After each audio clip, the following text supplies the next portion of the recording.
Does political interdependence undermine or strengthen the EU?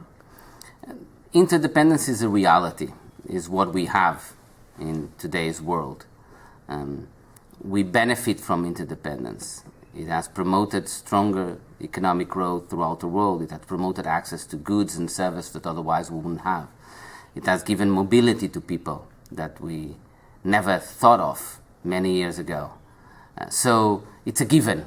And the question that we have is how we're going to regulate that interdependence, the consequences of that interdependence, in democratic terms, and in terms that are just, fair, on how the benefits and costs of living together are shared in our political communities, in our society. In that context, Europe is the answer.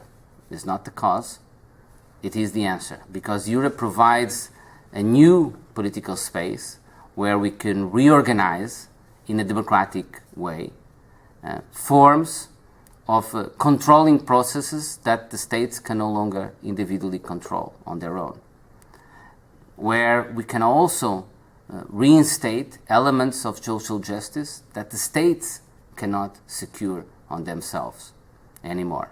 So Europe is really the opportunity that we have to, in democratic terms and in terms of social justice, continuing to satisfy aspirations that our citizens have.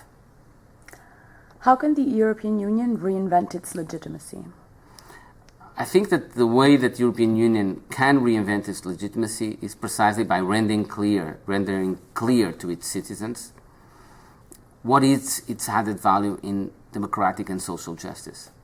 People feel insecure, people feel threatened, people feel increasingly too without a voice with respect to a lot of things that affect them. This is the challenge that we have today.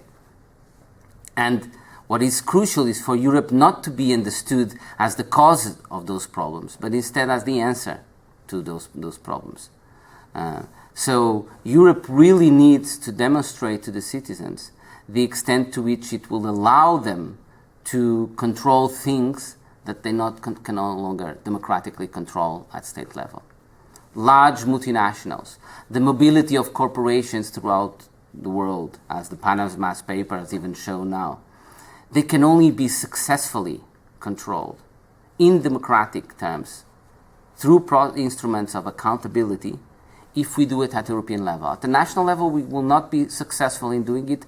Europe, the European Union, is the opportunity for us to regain control over those processes and to reinstate the conditions of democracy and social justice. And that's how Europe, by making that clear to citizens, will be able to reinvent its legitimacy, to regain the trust of its citizens.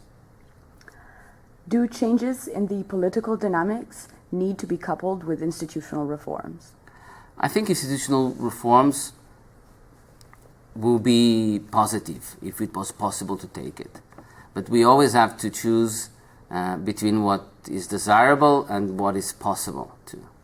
And we know that in the present moment in the European Union it will be very difficult to have a new reform of the treaties involving 28 member states with referendum in many of these states.